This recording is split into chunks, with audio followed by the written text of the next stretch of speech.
Good morning, class 12th.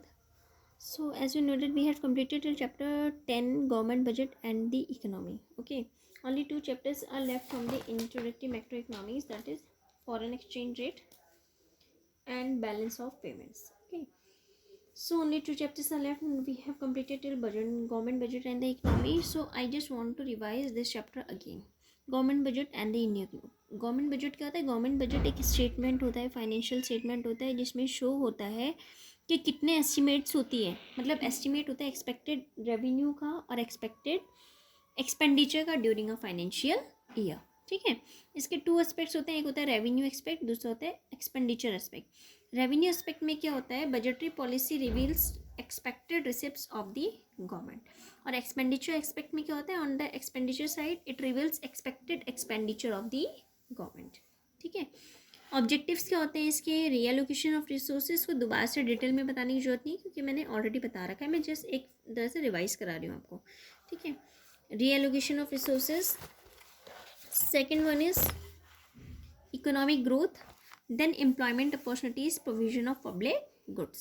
Okay, these are the objectives. Next one is balanced regional growth, economic stability, redistribution of income and wealth. Okay, after this we have studied that what are the components of the budget. So it has two components, that is budget receipt and budget expenditure. Budget receipt मतलब estimated money receipts of the government from all sources during the fiscal year. Fiscal year के दौरान जितनी भी money receipts होती हैं government की, that are called as budget receipts. Budgetary receipts are classified as revenue receipts, and हर चीज़ को जो आप कुछ भी देख रहे होंगे उसमें रेवेन्यू और कैपिटल आ ही रहा है।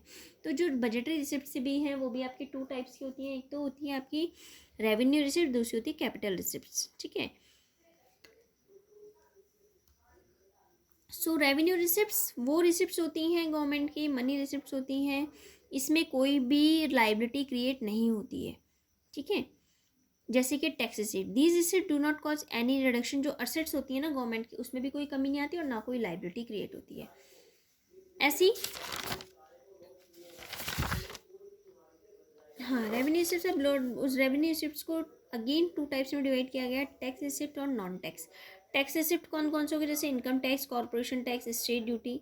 और नॉन टैक्स कैसे हो गए? जैसे फीस, फाइन, स्पेशल असेसमेंट वगैरह जो होते हैं, ये सब आपके नॉन टैक्स रिसिप्ट्स में आते हैं। ठीक है, after this next one is tax receipt. Tax receipt क्या होता है? टैक्स एक कंपल्सरी पेमेंट होती है to the government by the household, firms और other institutional units without reference to anything in return. कि ये नहीं सोचते उसमें कि हमें वापस में क्या मिलेगा। ठीक है, ये कंपल्सरी पेमेंट होती है जो देनी होती है आपको, कुछ उसके वापसी में मिले या ना मिले, but you have to pay it. Taxes are broadly classified as progressive and regressive tax. Progressive और रिग्रेसिव टैक्स होता है। टैक्स को हम प्रोग्रेसिव तब बोलते हैं जब रेट जो टैक्स का होता है वो इंक्रीज होता है जैसे जैसे इनकम भी इंक्रीज होती रहती है। इनकम बढ़ रही है तो टैक्स रेट भी इंक्रीज होता है। ठीक है, उसको हम प्रोग्रेसिव टैक्स बोलते हैं। रिग्रेसिव कौन सा होता है? रिग्रेसिव मतलब जैसे जैसे इनकम बढ़ती रहती है वैसे वैसे जो है टैक्स का रेट कम होता रहता है। वैल्यू एडेड टैक्स, वैट, आपने नॉर्मल वे में सुना होगा वैट क्या होता है। ठीक है, वैल्यू एडेड टैक्स क्या है? इनडायरेक्ट टैक्स है जिसको हम इम्पोज करते हैं वैल्यू एडेड पे at the various stages of production. Value added का फॉर्मूला होता है value of output minus value of intermediate consumption. ठीक है, ये हर एक जो भी हम प्रोडक्शन की हर एक स्टेज होती है उस पर इम्पोज किया जाता है वैट को। Okay, each and every stage. Then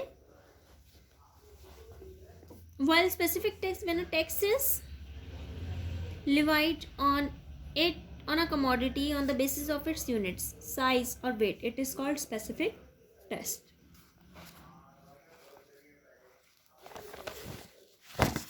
After this come to the next, that is direct and indirect taxes.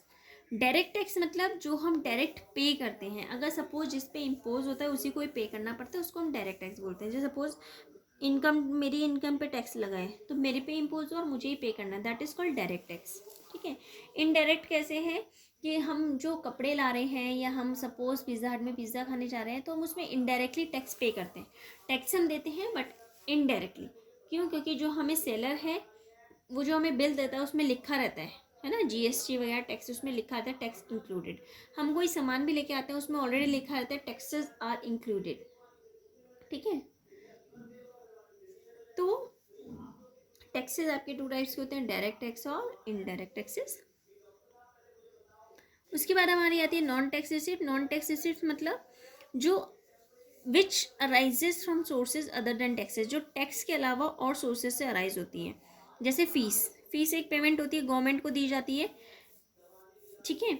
जैसे लैंड रजिस्ट्रेशन फीस है, ट्रांसपोर्टेशन फीस है। फीस एक पेमेंट नहीं है, जबकि बल्कि क्या है, प्राइस है कमर्शियल सर्विस का। हम ये नहीं कहेंगे कि वो एक तरह से पेमेंट है, प्राइस है। अगर हम यूज़ कर रहे हैं तो आपको पे करना है, लेकिन टैक्स क्या है, वो कंपलसरी पे करना ही करना है, ठीक है ना। It is a payment for administrative and judicial services provided to the people.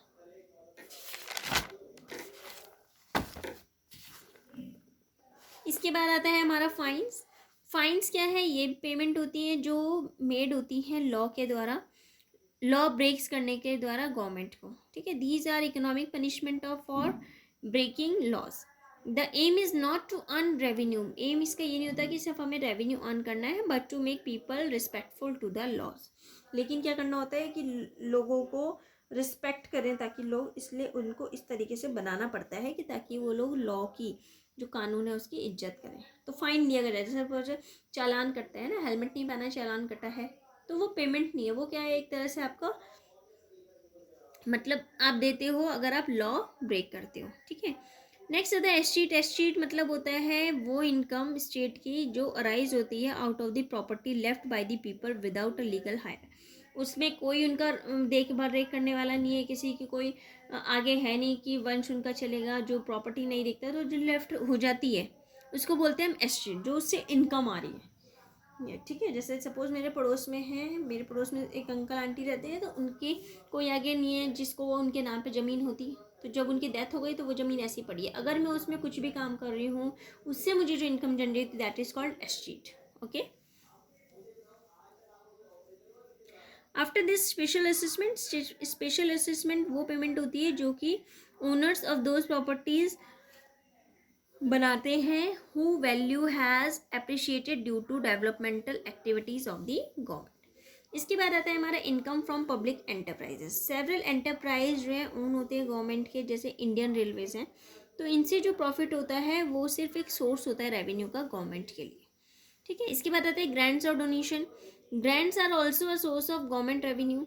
It is very common for the people to offer grants and donations to the government when these are natural calamities like earthquake, floods और calamities, famines वगैरह जब आते हैं उस time पे जो होते हैं, डोनेट किया जाता है ना। इसके बाद हमारा कैपिटल, 2 मिनट में इसको देख लेते हैं पहले, इसमें भी आपका कितना बचता है, क्योंकि सब मैं एक साथ फिर से रिवाइज कराऊंगी, so then you will get consume. तो कैपिटल रिसिप्ट से, कैपिटल रिसिप्ट मनी रिसिप्ट होती है गवर्नमेंट की। ये रिसिप्ट जो है क्रिएट करती है लाइबिलिटी गवर्नमेंट के लिए और कॉस्ट करती है रिडक्शन। लाइबिलिटी भी क्रिएट कर रही है और रिडक्शन भी, असेट्स क्या हो रहे हैं, असेट्स जो होते हैं वो भी क्या हो रहे हैं, कम हो रहे हैं, ठीक है ना। लेकिन रेवेन्यू रिसिप्ट में ऐसा नहीं था। रेवेन्यू रिसिप्ट में ना तो कोई असेट्स में कमी आई थी और ना ही कोई लाइबिलिटी क्रिएट हुई थी। लेकिन कैपिटल में क्या है, लाइबिलिटी भी क्रिएट हो रही है और असेट्स में भी रिडक्शन आ रहा है। तो कैपिटल रिसिप्ट आपकी 3 टाइप्स की हैं, recovery of loans, boring and other liabilities, and next one is other receipts. So recovery of loans means central government क्या करती है, ऑफर करती है लोन्स स्टेट गवर्नमेंट को, कि ताकि जो भी फाइनेंशियल क्राइसिस है उससे वो उनको निपट सके, मतलब, ठीक है ना।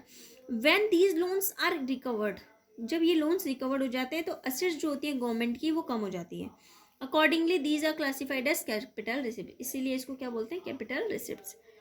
Then borrowings and other liabilities. While lending creates assets, borrowing creates liability.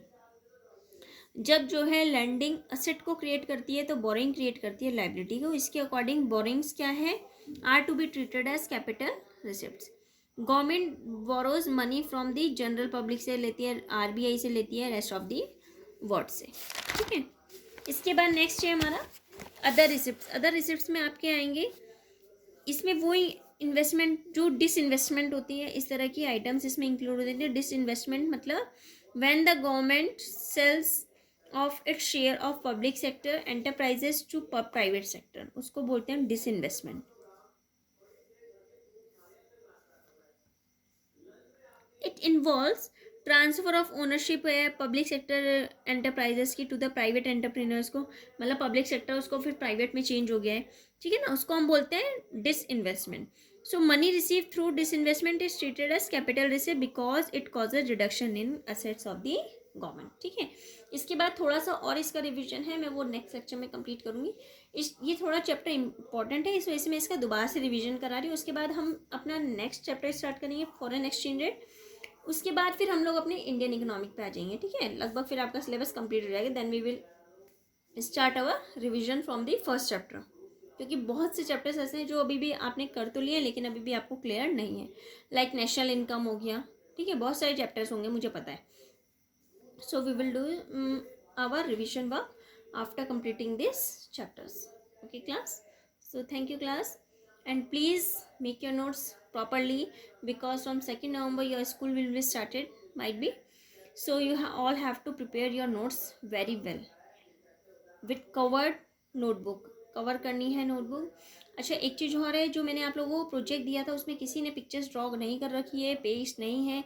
जैसे सर्व शिक्षा अभियान है उसमें इतनी सारी पिक्चर्स ड्रॉ हो सकते हैं, इतनी सारी पिक्चर्स पेस्ट कर सकते हो, लेकिन कहीं पे भी कोई पिक्चर नहीं है. तो जो तुमने मुझे प्रोजेक्ट फाइल्स दी हैं, मैंने बोला था मिनिमम 20 से 25 पेजेस होने चाहिए, किसी के 9 पेजेस में ख़त्म है, किसी के 10.